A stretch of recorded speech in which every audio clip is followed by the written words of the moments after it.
26 de junho de 1944. 16 horas e 40 minutos. Normandia, França. O ar treme com o calor e o eco distante da artilharia. O campo está coberto por fumaça baixa, pairando sobre as sebes destruídas como um véu cinza. Um blindado solitário repousa inclinado em uma vala rasa, sua torre congelada em um último movimento interrompido. A pintura verde-oliva está marcada por arranhões recentes, lama fresca e um buraco escuro onde um projétil perfurante encontrou seu alvo. Um grupo de granadeiros alemães da 12ª Divisão da SS Panzer Division avança lentamente em sua direção. Eles não correm, não há urgência, apenas cautela. O som de botas esmagando cascalho e metal retorcido parece alto demais naquele silêncio estranho entre bombardeios. O cheiro de combustível evaporando se mistura ao odor familiar de aço queimado. Um dos soldados levanta a mão, sinalizando para parar. Seus olhos estão fixos na escotilha aberta. O tanque está abandonado. É um M4 Sherman. O Unteroffizier observa o veículo com uma expressão neutra, quase desapontada. Ele já viu isso antes. Muitas vezes. Sua unidade, equipada com o novo Panther, enfrentou esses tanques americanos desde que os aliados romperam as praias. E o padrão era sempre o mesmo. O Sherman aparece. O Panther dispara primeiro. O Sherman queima.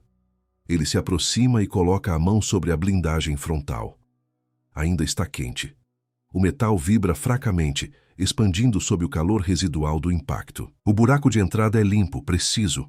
Um único disparo perfurante atravessou a placa frontal, entrou no compartimento de combate e terminou tudo. Sem explosão catastrófica, sem torre arrancada. Apenas morte silenciosa. Outro soldado sobe no casco e espia para dentro. O interior está escuro, iluminado apenas por uma faixa estreita de luz entrando pela escotilha aberta. Cartuchos gastos estão espalhados pelo chão. Um capacete americano repousa no assento do carregador, abandonado às pressas. O rádio ainda está intacto. Os alemães trocam olhares breves. Isso chama a atenção deles. Equipamentos intactos significam retirada apressada, não destruição total. A tripulação escapou viva. Eles abandonaram o tanque, mas não porque ele explodiu instantaneamente. Isso é incomum. O Unteroffizier sobe com cuidado, suas botas rangendo contra o aço. Ele desliza para dentro do compartimento de combate e observa o layout interno. Seus olhos percorrem cada detalhe com a precisão de um homem treinado para sobreviver em máquinas de guerra. Algo ali parece diferente. O espaço é mais amplo do que ele esperava. Os controles são organizados. Os instrumentos são claros, legíveis. Não há cabos improvisados, nem sistemas apertados em espaços impossíveis. O design é limpo, funcional. Ele passa a mão pelo mecanismo de recuo do canhão. Simples, robusto. Não é sofisticado como o sistema óptico alemão. Não é refinado como o mecanismo de disparo do Panther. Mas não parece frágil. Não parece algo que falharia facilmente sob uso contínuo. Ele move o olhar para o piso. A munição está armazenada em compartimentos acessíveis. Tudo foi projetado para velocidade, para repetição, para uso contínuo, não para perfeição, para quantidade. Do lado de fora, outro soldado examina o motor parcialmente exposto. O Sherman usa um motor radial derivado da aviação. Não é elegante, não é eficiente no sentido alemão, mas é grande, poderoso e, mais importante, parece fácil de substituir. Parafusos acessíveis, componentes modulares. Isso não é típico. Os tanques alemães são máquinas formidáveis, mas exigem manutenção constante. O Panther, apesar de sua blindagem e canhão superiores, sofre falhas frequentes na transmissão. Seus sistemas são complexos, sensíveis. Exigem mecânicos experientes e peças específicas. Este Sherman não parece exigir isso. Ele parece ter sido construído para continuar funcionando, não importa o quê. O Unteroffizier emerge do interior do tanque. Sua expressão mudou ligeiramente. Não é preocupação ainda, não é medo, mas é curiosidade. Ele observa o campo ao redor. Outro Sherman queimado a cerca de 300 metros. Mais um além dele. 3 destruídos. Vitória tática clara. E ainda assim, ele levanta os olhos para o horizonte, além das sebes, além das colinas suaves da Normandia. O som distante de motores começa a surgir novamente. Baixo, contínuo. Não é um único motor. São muitos. E naquele momento, pela primeira vez, começa a surgir uma pergunta silenciosa que nenhum manual alemão havia preparado para responder. Quantos mais ainda estavam vindo? O som cresce lentamente. Não é alto no início, apenas uma vibração distante, quase confundida com o eco da artilharia. Mas homens que passaram anos dentro e ao redor de blindados aprendem a reconhecer esse som instintivamente. Não é artilharia, não é caminhão. São lagartas. Metal sobre terra, pesadas, sincronizadas. O Unteroffizier permanece imóvel ao lado do Sherman capturado, os olhos fixos na linha escura das sebes à frente. Ao seu redor, os outros soldados também ouvem agora. O campo, antes silencioso, começa a ganhar vida novamente. Então, através de uma abertura estreita entre as árvores, surge movimento. Primeiro, apenas o topo de uma torre.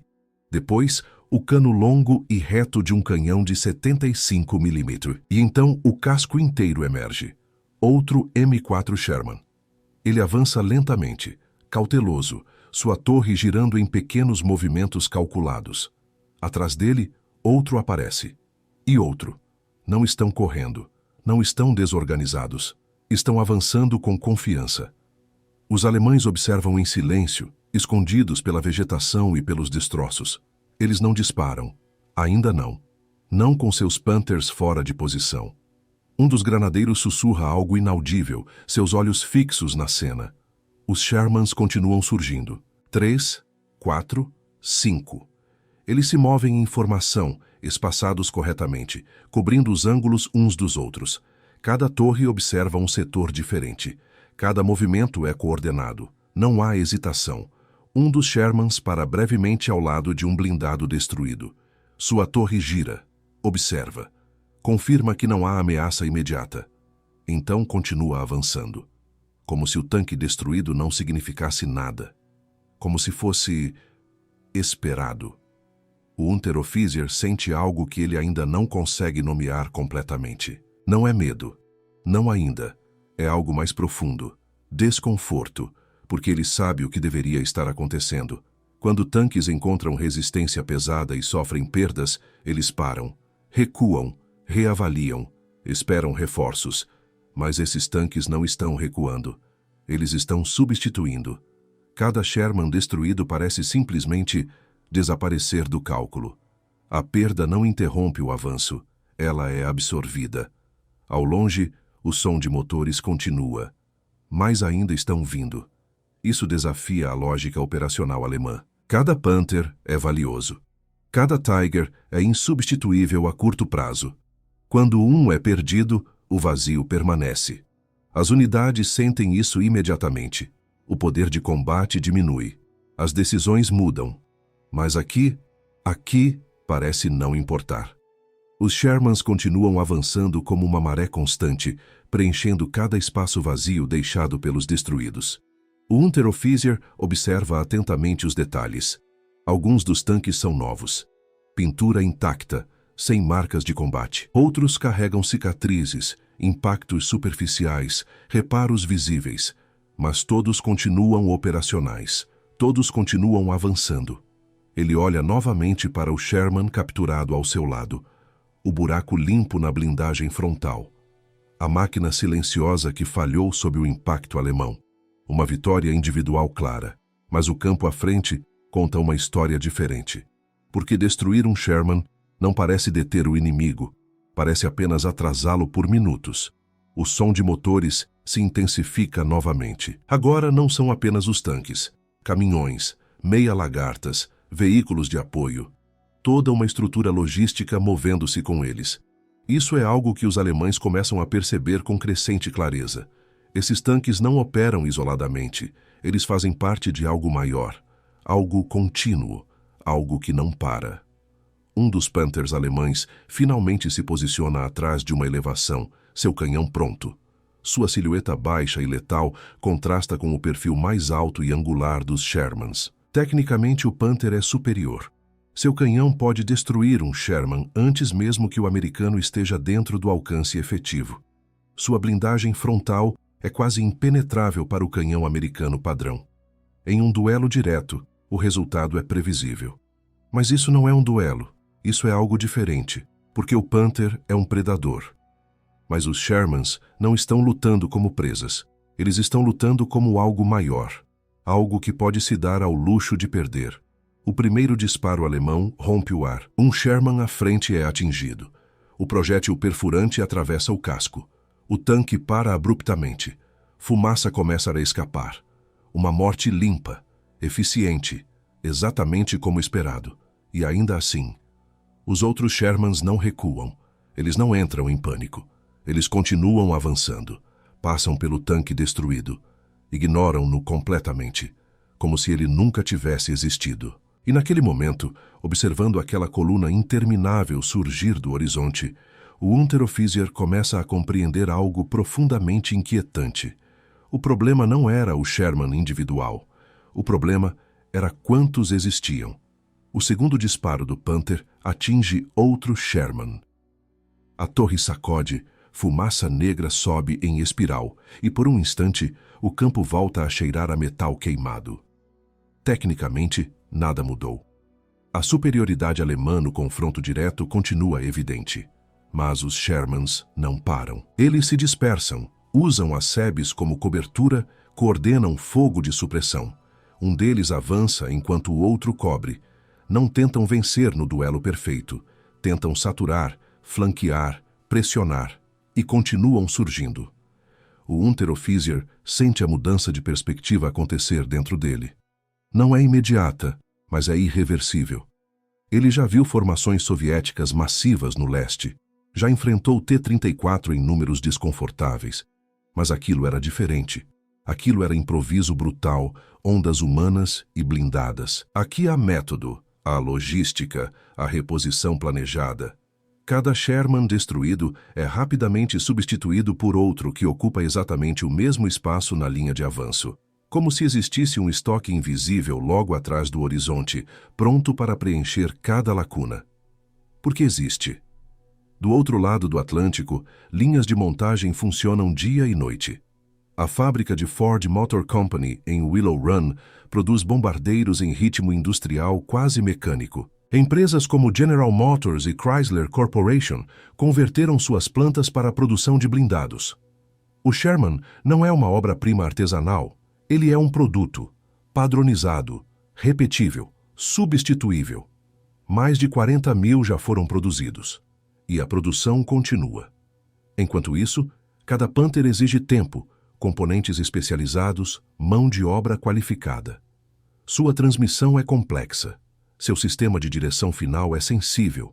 Em teoria, é formidável. Na prática, passa tanto tempo em manutenção quanto em combate.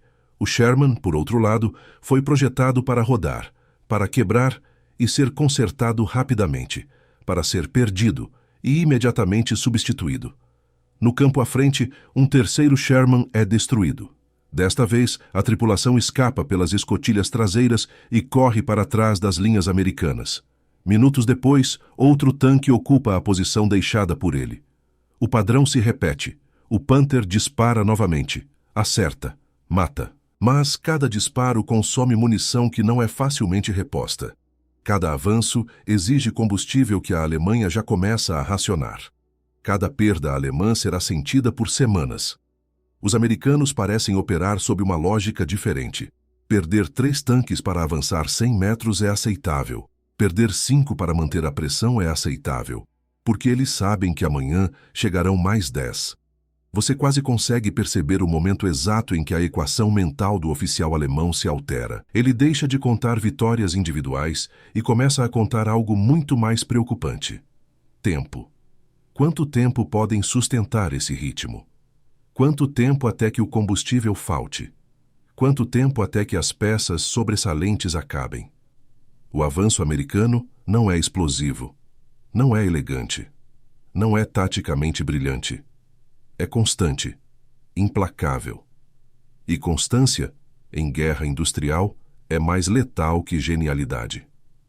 O Unteroffizier olha novamente para o Sherman capturado atrás dele. Agora ele o vê de outra forma, não como um adversário inferior, mas como uma unidade dentro de um sistema gigantesco, uma engrenagem substituível. E isso é o que torna tudo mais perigoso, porque destruir uma engrenagem não para a máquina continua girando. Nos meses seguintes o padrão se repetirá por toda a França, depois na Bélgica, depois atravessando o Reno. Shermans serão destruídos aos milhares, Panthers também, Tigers também. Mas enquanto a produção alemã luta para substituir perdas, comboios americanos continuam desembarcando novos tanques nos portos recém-capturados. Navios Liberty atravessam o Atlântico carregados de aço, combustível e munição.